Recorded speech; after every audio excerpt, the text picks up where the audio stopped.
Hello everyone!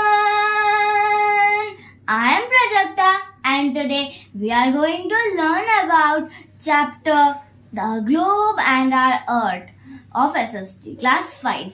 आज हम लोग SST का Globe and Our Earth chapter discuss करेंगे जो कि क्लास 5 का है. So let's start.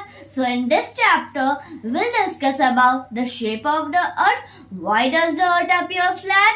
What does globes and maps tell us? Studying about the earth, axis, poles, equator, hemispheres, latitudes, longitudes, marking of latitudes, marking of longitudes, important characteristics of longitudes and latitudes and longitudes, and as well as global grid. So let's start. So first let us begin with the shape of the earth. पहले हम लोग the shape of the earth से start करते हैं. We already know that the earth is one of the part of the solar system.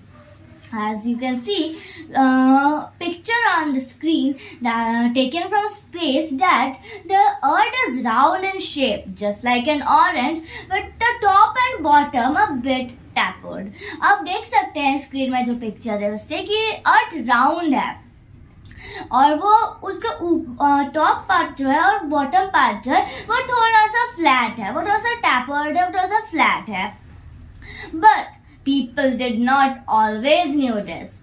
Many years ago, long time ago, people thought that the earth was flat with edges. बहुत दिन पहले लोगों को लगता था कि अर्थ राउंड नहीं है बल्कि वो फ्लैट है और उसका एज है. उन्हें दूर कोई भी डिस्टेंस ट्रैवल करने में भी डर लगता था, in the fear of falling from the ages. But after many years the sailor और explorer Ferdinand Magellan proved that the earth is not flat but round in shape. Ferdinand Magellan ने prove किया था कि अर्थ flat नहीं है बल्कि वो round है. उन्होंने कैसे प्रूव किया? उन्होंने 3 साल लगातार सेल किया अर्थ के ऊपर और उन्होंने एक जगह मार्क किया था और उन्होंने वहां से स्टार्ट किया था. 3 साल और nearly 3 years after he reached the same area from where he started, proving that the earth is not flat but round. उन्होंने ऐसे प्रूव किया कि अर्थ फ्लैट नहीं है बल्कि वो राउंड है. But many years later, with the advancement of technology, human beings are able to travel to space. The photographs taken by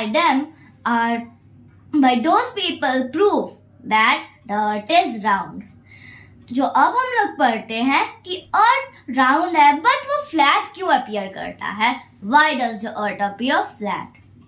So this is because the earth is very big. अर्थ बहुत ज़्यादा बड़ा है. We cannot see the entire earth at the same time. We can see only a short distances which is flat. हम बस छोटे छोटे distance देख पाते हैं जो कि फ्लैट हमें दिखते हैं. But the earth is actually round. But however, if we climb a very high terrace or a mountain, we can observe that the earth curves into the horizon. अर्थ जब उसका horizon आता है, जब sea और जब लैंड और sky मिलते हैं उस पॉइंट को हम लोग हॉरिजन कहते हैं. जब वो सीम करते हैं, जब वो लगते हैं, वो एक्चुअली कभी नहीं मीट करते, बट जब हमें वो लगता है कि वो मीट करते हैं तो उस जगह को हम लोग हॉरिजन कहते हैं. हम लोग देख सकते हैं अगर हम बहुत ऊंची टेरेस में क्लाइंब करते हैं या फिर कोई भी माउंटेन में क्लाइंब करते हैं तो हम देख सकते हैं कि अर्थ कर्व हो रहा है हॉरिजन में, थोड़ा सा कर्व हो रहा है हॉरिजन में. So that proves that the earth is round. And we can also refer to the globe, which is a model of the earth that is also round in shape. हम लोग globe को भी देख सकते हैं. Globe भी round shape का है, वो एक अर्थ का मॉडल है. So I hope that we have understood that why the earth appear flat but it is round. So अब हम लोग पढ़ते हैं what does globes and maps tell us. Globes and maps हमें क्या बताते हैं?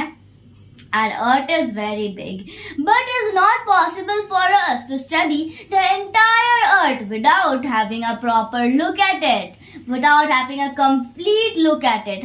हमारा अर्थ बहुत बड़ा है, अगर किसी को पूरा अर्थ स्टडी करना है तो उसके लिए वो पॉसिबल नहीं है कि वो बिना पूरे अर्थ को देखकर उसे स्टडी करे. So because of that, our scientists have developed a model of the earth called globe.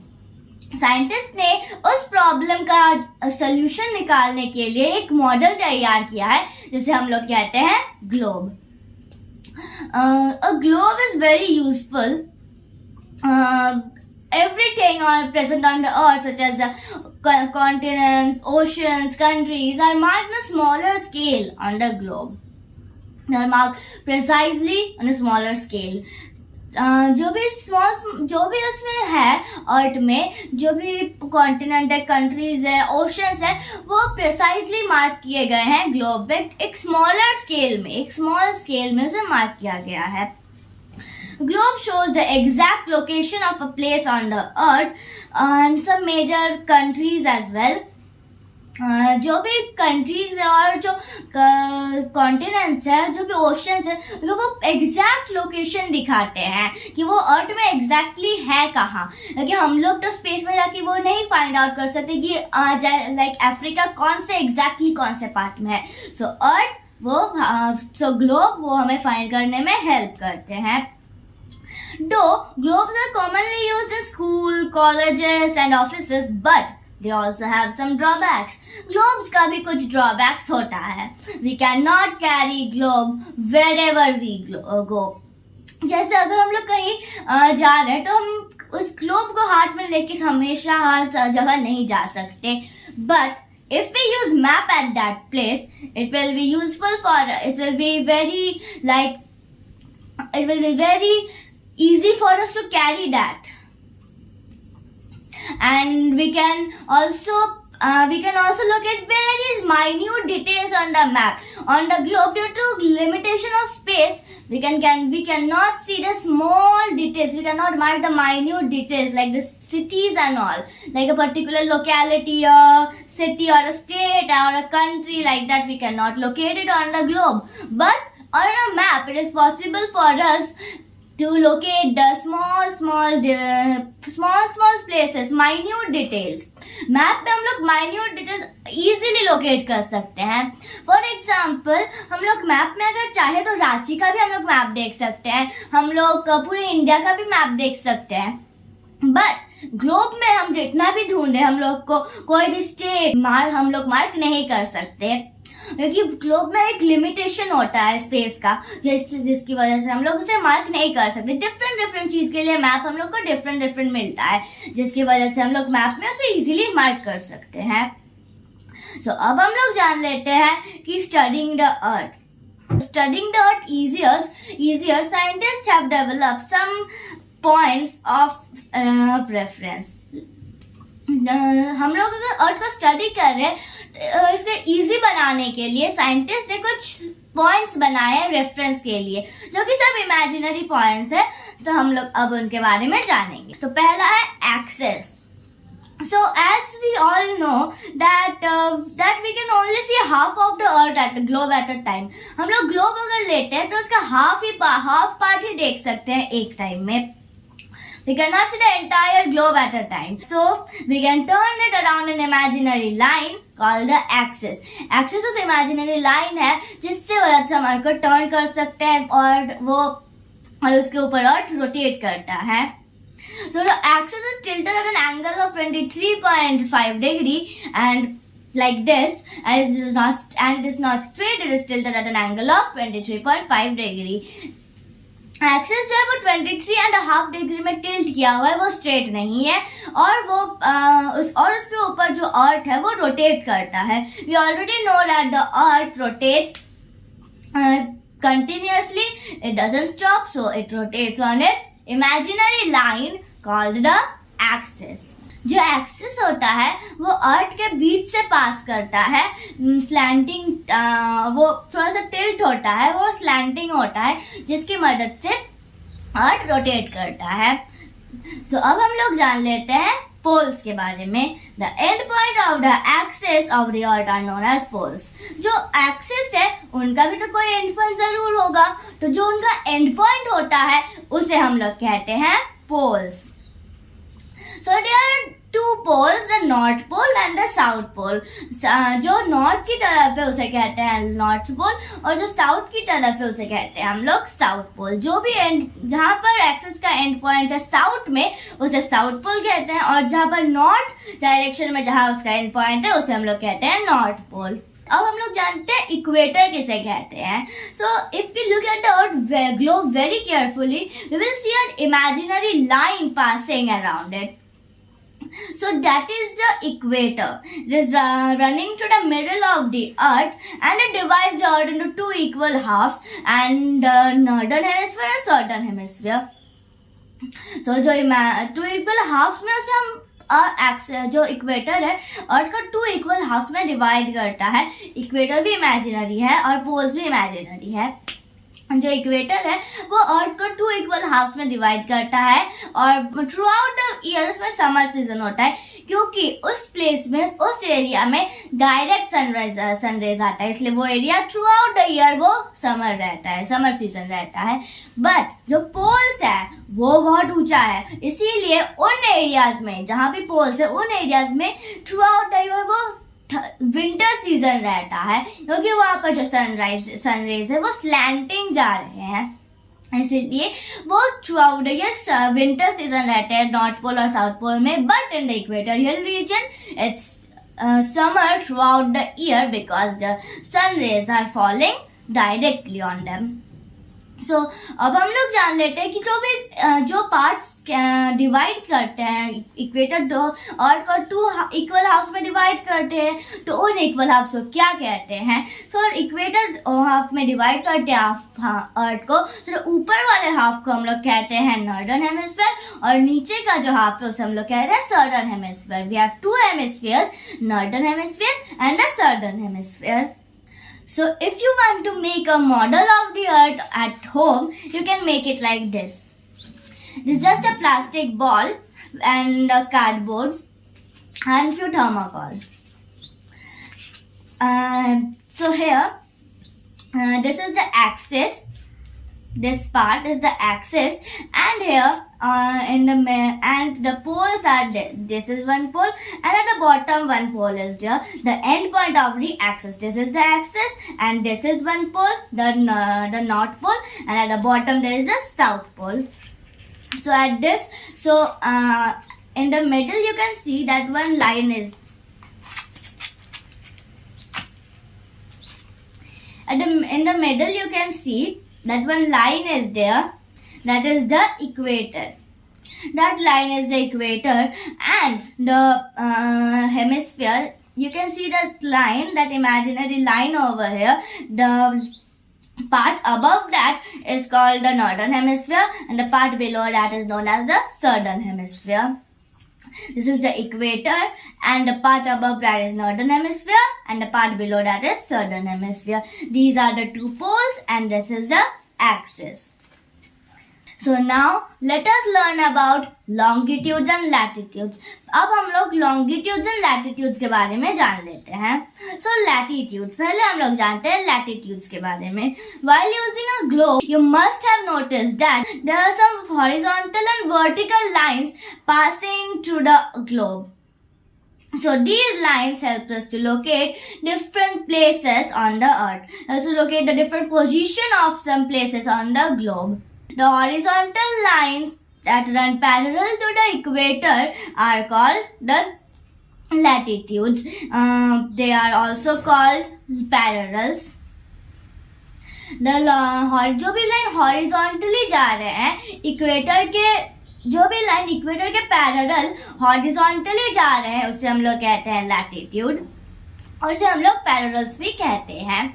So just to remember that what are latitudes and which direction they move, we can just understand like that कि जो भी line लेटे हुए हैं उसे हम लोग कहते हैं latitude, because they are just like sleeping lines, like they move parallel to the equator, like they are just like sleeping lines like this and like this. So जो भी लाइन लेटे हुए हैं उसे हम लोग कहते हैं latitude. Just to remember, we can remember like this.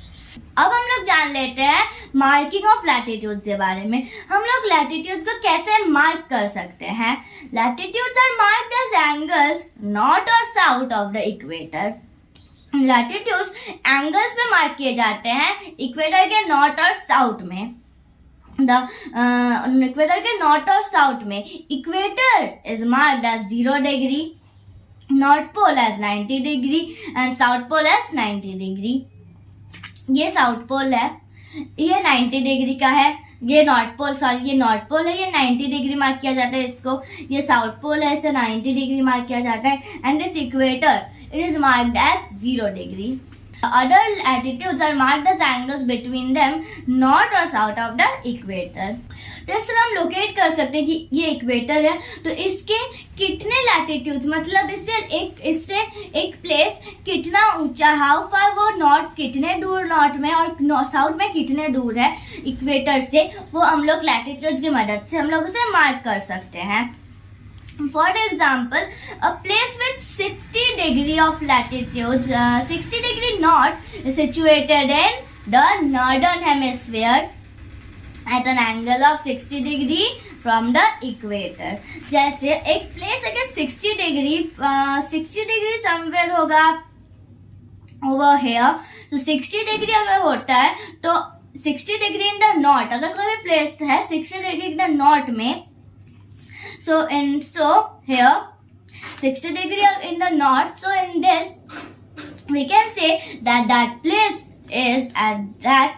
place is from 60 degree far from the equator or 60 degree in the northern hemisphere.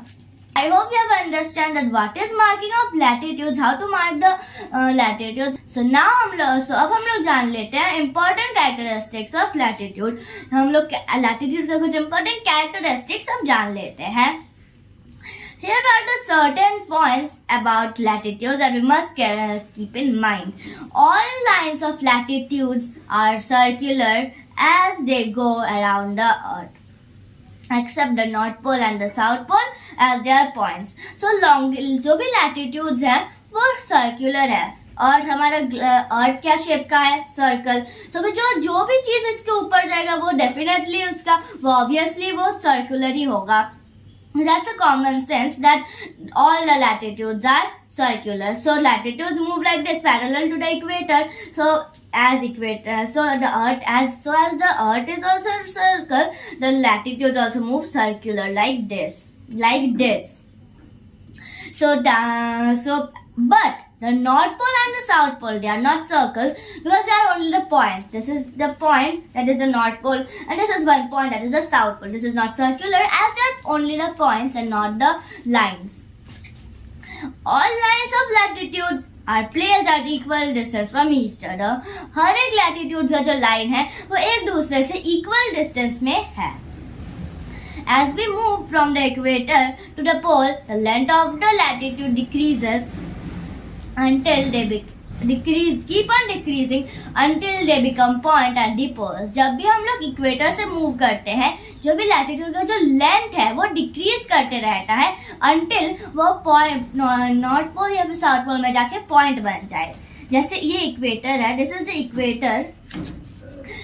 Equator and when we move from the equator the length of the latitudes keep on decreasing, क्योंकि ये जो part है ये decrease होते जा रहा है. जो मिडिल पार्ट है वही सबसे बड़ा पार्ट है, सबसे लेंथी पार्ट है. And when we move from the equator the length of the latitude decreases because if we make a latitude over here we can observe it with our naked eyes as well, that we don't need any measurementing device for that this length is smaller, because we can measure it with our naked eyes as well, because this is the equator and from where we move the lines are decreasing. If we make one line of latitude over here, obviously it will decrease because this is a smaller part. This is coming to the pole and this is the smaller part and this is the lengthiest part. This is a short distance, so of course obviously the line will decrease. the length of the latitude will decrease. The latitudes are located such then that they never cut or touch each other. They run parallel to the equator to east and west direction. Latitude ऐसे बनाया गया है कि वो कभी भी एक दूसरे से कट या फिर टच नहीं करेंगे. वो इक्वेटर के पैरेलल रन करते हैं ईस्ट से वेस्ट तक ऐसे वो रन करते हैं, ना कि ऐसे. They run like this, east to west, like this. So I hope you have understood that what is latitudes and important latitudes, marking of latitudes and important characteristics of latitudes. So now let us start with longitude. अब हम लोग longitude के बारे में जान लेते हैं. Longitudes are imaginary vertical line that run from North Pole to South Pole. जैसे लैटिट्यूड जो वो हॉरिजॉन्टल लाइन है, लॉन्गिट्यूड क्या है, वो वर्टिकल लाइन है. वो नॉर्थ पोल से साउथ पोल रन करते हैं. They are also known as meridian. Just as latitude, longitude are also measured in degrees. Latitude की तरह ही लॉन्गिट्यूड भी डिग्रीज में मेजर किए जाते हैं और उन्हें मेरिडियंस भी कहते हैं. तो just to remember like latitudes we can just to remember what are longitudes we can say जो भी लाइन लॉन्ग जाते हैं, जो भी लाइन लॉन्ग है उसे हम लोग कहते हैं लॉन्गिट्यूड. जो भी लाइन लेटे हुए हैं उसे हम लोग कहते हैं latitude. Because these lines are long, north pole to south pole, these are very long. So these are called longitude. We can just understand like that, remember like that. जो भी line long है उसे हम लोग कहते हैं longitude. And whichever lines are जो भी line लेट रहे हैं, जो भी line लेटे हुए हैं उसे हम लोग कहते हैं latitude. So marking of longitude, हम लोग longitude को हम लोग कैसे mark कर सकते हैं वो जान लेते हैं. The longitude passing through the Old Royal Observatory at Greenwich in UK has been internationally accepted as a 0-degree longitude. Greenwich में यूके जो उसमें एक प्लेस का नाम है ग्रीनविच, उससे एक लॉन्गिट्यूड पास होता है, उसे हम लोग कहते हैं, उसे इंटरनेशनली एक्सेप्ट किया गया है कि वो 0 डिग्री लॉन्गिट्यूड है. जैसे इक्वेटर को इंटरनेशनली उसे मान लिया गया है कि वो एक 0 डिग्री लैटिट्यूड है, उसी तरह ग्रीनविच में जो लैटिट्यूड है, लॉन्गिट्यूड है, उसे भी 0 डिग्री मान लिया गया है. और उसे जैसे जो इक्वेटर है वो एक लैटिट्यूड है, उसे इक्वेटर नाम दिया गया है. तो ये भी एक स्पेशल लॉन्गिट्यूड है. इसे हम लोग क्या नाम दिए हैं, प्राइम मेरिडियन. इस लॉन्गिट्यूड को हम लोग प्राइम मेरिडियन नाम दिए हैं और इंटरनेशनली एक्सेप्ट किया गया है कि वो 0 डिग्री लॉन्गिट्यूड है. With reference to this, the longitude is measured as angles east or west of the prime meridian. There are total 360 degrees of longitude in all. 180 degrees of longitude located at the east of the prime meridian and 180 degrees of longitude located in the west of the prime meridian. Prime meridian के west में 180 degree है और prime meridian east में 180 degrees of longitude है. Total कितना हुआ, 360. तो हम लोग जान लेते हैं इम्पोर्टेंट कैरेक्टरिस्टिक्स ऑफ लॉन्गिट्यूड्स के बारे में. हम अब कुछ इम्पोर्टेंट लॉन्गिट्यूड का कुछ इम्पोर्टेंट कैरेक्टरिस्टिक्स हम डिस्कस कर लेते हैं. The lines of longitude flow from north to south direction. जो लॉन्गिट्यूड है, जो लाइन है वो नॉर्थ से साउथ फ्लो करता है, ऐसे, ना कि ऐसे. वो लॉन्ग है इसलिए वो ऐसे फ्लो करता है. Unlike the lines of latitudes, full circles, the lines of longitudes are half circles, are semicircles. जो भी latitudes का जो लाइन है वो full circle है, वो full एक circle है. But जो longitude का लाइन है वो एक semi circle है, क्योंकि वो यहाँ से स्टार्ट हो रहा है और यहाँ पर खत्म हो जा रहा है, just like this. But जो latitudes है वो full एक circle create कर रहा है, like this. So जो latitudes है वो full circle है and जो longitudes है वो half circle है. Then the longitudes and longitudes intersect each other at right angles. तो longitude और latitude है वो एक दूसरे को right angles में intersect करते हैं. अब हम लोग डिस्कस कर लेते हैं ग्लोबल ग्रिड के बारे में. So now we know that the globe that on the globe there are many network of longitude and longitudes. अब हम लोग जानते हैं कि ग्लोब में लॉन्गिट्यूड्स और लैटिट्यूड्स का नेटवर्क है, वो राइट एंगल्स में मीट करते हैं. The grid is important because it helps to locating various places on the globe. Grid important है क्योंकि वो लोकेट करने में हेल्प करता है वेरियस प्लेसेस ग्लोब में. और अगर हमें ग्लोब में हर एक पैरेलल्स और हर एक मेरिडियंस पता है तो हम इजीली कोई भी प्लेस लोकेट कर सकते हैं. तो आज के लिए इतना ही. आज हमने डिस्कस किया कि ग्लोबल ग्रिड किसे कहते हैं. हम लोग लैटिट्यूड्स और लॉन्गिट्यूड्स के बारे में बहुत कुछ डिस्कस किए और हमने axes, poles, equator, hemispheres, why does the earth appear flat and the shape of the earth, studying of the earth and many more things आज हमने डिस्कस किया. तो आज के लिए इतना ही. Tata bye bye. मिलते हैं नेक्स्ट वीडियो में. Please subscribe to my channel and like my videos. Bye bye. Tata.